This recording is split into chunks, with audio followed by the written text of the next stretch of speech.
Thank you. नमस्ते दोस्तों, मेरा नाम श्रुति शर्मा है।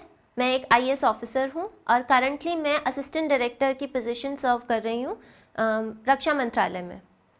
तो मैं अपनी अगर ये इस मुकाम पे जहाँ तक मैं पहुँची हूँ उसकी अगर मैं आपको जर्नी बताऊँ तो वो बिल्कुल भी स्मूथ नहीं थी, काफ़ी कठिन मेरा सफ़र रहा है। तो मैं वो आपसे शेयर करना चाहती हूँ। तो जिस फैमिली में मैं पैदा हुई थी, मेरे दादाजी का बिज़नेस था, टेक्सटाइल केमिकल्स का उनका एक बिज़नेस था। कलकत्ता से वो बिज़नेस करते थे, फिर हम आके दिल्ली सेटल हो गए और दिल्ली में उनका बिज़नेस काफ़ी अच्छा खासा चल रहा था। तो परिवार में मेरे फादर और उनके 8 भाई सब लोग उस बिज़नेस को ही चलाते थे। दूर दूर तक किसी ने कोई जॉब नहीं करी थी। इनफैक्ट गवर्नमेंट छोड़ो, सरकारी जॉब तो छोड़ो, एक प्राइवेट जॉब भी नहीं करी थी किसी ने। तो सबका वहाँ पे हम लोग थे, हमारी जनरेशन के सभी कज़न्स का बस यही सबका अप्रोच था कि बस पास हो जाना एग्ज़ाम में। पास होने में ही उनको काफ़ी अप्रिसिएशन मिलता था, बहुत इनाम मिलते थे, गिफ्ट्स मिलते थे। मेरा लेकिन समहाउ किसी तरह, मुझे भी नहीं मालूम कैसे, थोड़ा सा पढ़ाई की तरफ ओरिएंटेशन था, थोड़ा मेरा झुकाव रहा है पढ़ाई की तरफ, क्योंकि शायद मेरे फादर जो थे वो काफ़ी पुश करते थे मुझे कि पढ़ने को वो एक इम्पॉर्टेंस देते थे। तो शुरू में ये होता था कि फ़ादर कलकत्ता में बिज़नेस संभालते थे और हम लोग मदर के साथ यहीं रहते थे।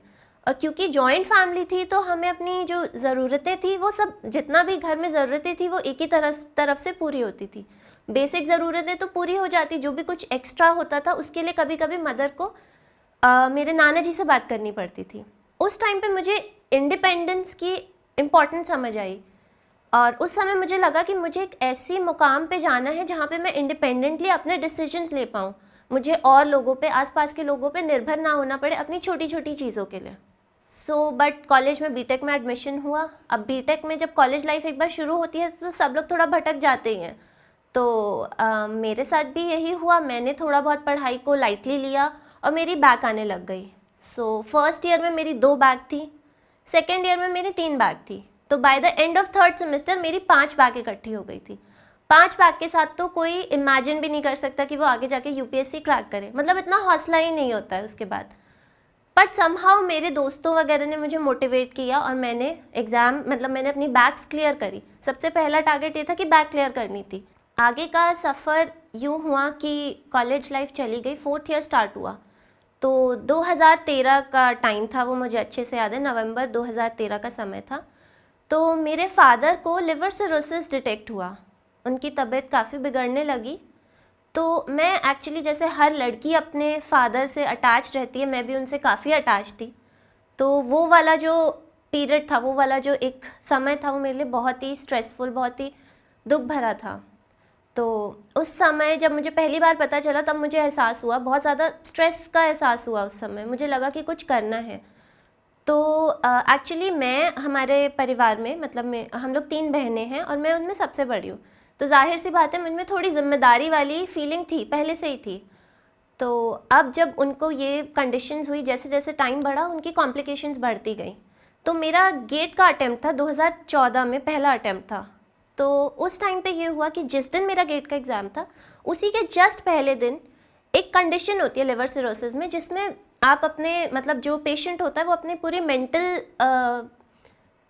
मेंटल स्टेबिलिटी खो देता है, वो अपनी मेमोरी खो देता है और बहुत ही सीवियर कंडीशन हो जाती है, वो बिल्कुल एक अलग इंसान बन जाता है। तो उस कंडीशन में मेरे फादर पहुंच चुके थे, वो हम में से किसी को पहचान नहीं रहे थे और वो हॉस्पिटल में थे। और उसी दिन मेरा गेट का एग्ज़ाम था। उस दिन मुझे एक्चुअली एहसास हुआ कि क्या करना है। मुझे खुद समझ नहीं आ रहा था कि मैं कैसे अपने उन इमोशंस को साइड में रख के उनसे जूझते हुए किस तरह मैं अपना एग्ज़ाम लिखूं। बट मैंने हिम्मत नहीं हारी, मैंने किसी तरह करके एग्ज़ाम निकाला, एग्ज़ाम लिखा और उस समय मेरी गेट में 1000 रैंक आई थी।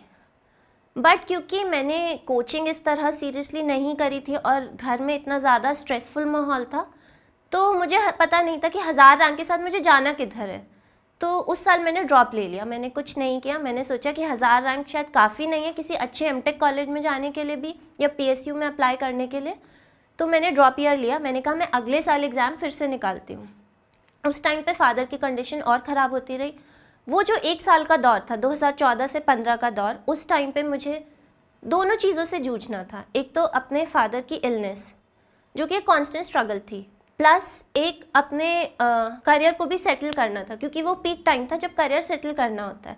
उस टाइम में मैंने किसी तरह करके अपनी तैयारी कंटिन्यू रखी और 2015 में मैंने गेट का एग्ज़ाम काफ़ी अच्छी रैंक से निकाल लिया। 2014 में मैंने फर्स्ट टाइम यूपीएससी वैसे ही एग्ज़ाम लिख लिया था, यूपीएससी का इंजीनियरिंग सर्विसेज एग्ज़ाम। दोस्तों के कहने पे मैंने वैसे ही एक अटेम्प्ट दिया और मेरा बाय चांस सिर्फ 2 मार्क्स से रहा। तो उस टाइम मुझे लगा कि शायद एक जॉब सिक्योर करने के लिए मैं एग्ज़ाम दे सकती हूँ।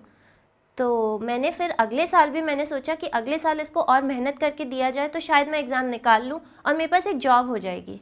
कभी मेरा ये हमेशा से गोल नहीं था कि मुझे यूपीएससी क्रैक करके एक ऑफिसर बनना है, बट क्योंकि मुझे एक जॉब की रिक्वायरमेंट थी और मेरे लिए सबसे इम्पॉर्टेंट रिक्वायरमेंट थी कि मुझे इमीडिएट स्टेबिलिटी चाहिए, जो कि कोई और जॉब नहीं दे सकती थी, तो मैं इसी की तरफ बढ़ी आगे। 2015 में मैंने बहुत ही मेहनत के साथ ये एग्ज़ाम दोबारा से दिया और मेरा फिर से 7 मार्क्स से रह गया और उसी साल मेरे फादर एक्सपायर कर गए।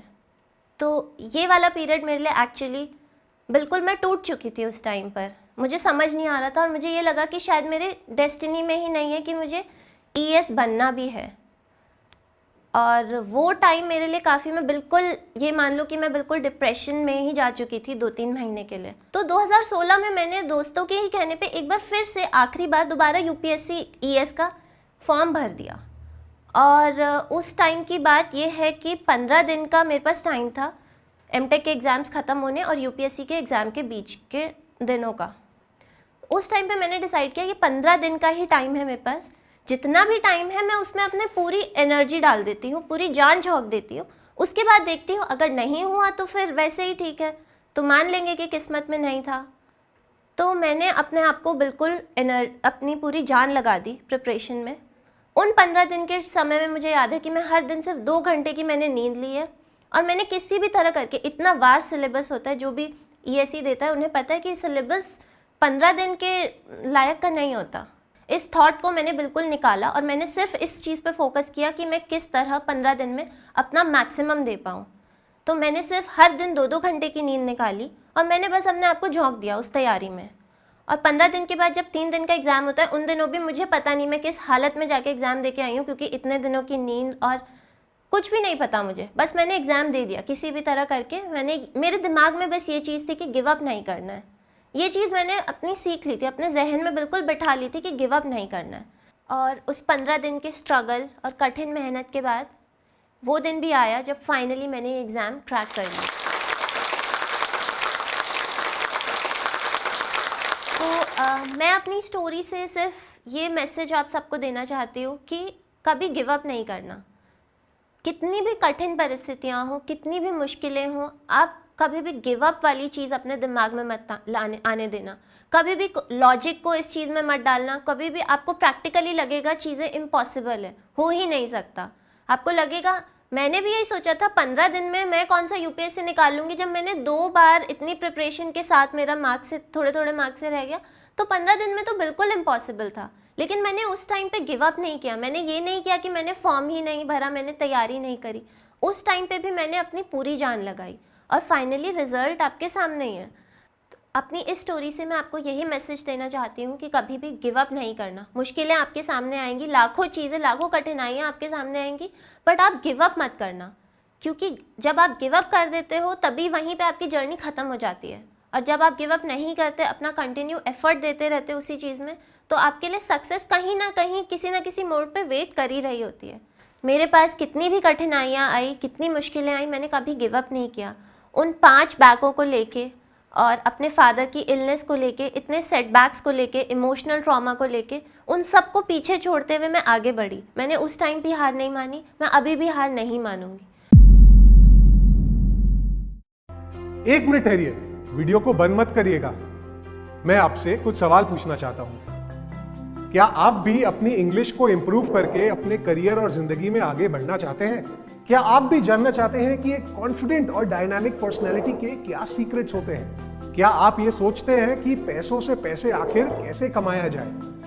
अगर इनमें से कोई भी सवाल का जवाब हाँ है, तो जोश टॉक्स के पास हमारे लिए एक सुझाव है। जोश टॉक्स हमारे लिए लाया है जोश स्किल्स ऐप, जहां पर डिटेल्ड और इंटरैक्टिव कोर्सेज के साथ हम विभिन्न टॉपिक्स को समझ सकते हैं और अपनी जिंदगी में आगे बढ़ सकते हैं। और तो और जोश स्किल्स ऐप पर ऐसे 50 से ज्यादा कोर्सेज हैं जिन्हें देश के जाने माने एक्सपर्ट्स ने बनाया है और वो हमें daily video lessons, assignments, tests और पीडीएफ नोट्स के साथ सिखाएंगे। जोश स्किल्स ऐप पर आज 1,20,000 से ज्यादा लोग spoken English, personality development, computer skills जैसे अलग अलग विभिन्न टॉपिक्स को सीख रहे हैं और अपने अगले जॉब और अपनी जिंदगी के लिए तैयारी कर रहे हैं। अगर आप चाहते हैं कि आप अपनी जिंदगी में आगे बढ़े, अपने करियर गोल्स को अचीव करें और जिंदगी में कुछ बड़ा करें, तो आज ही डाउनलोड करें जोश स्किल्स का ऐप और अपने पहले कोर्स की शुरुआत करें। आपसे कोर्स में मुलाकात होगी।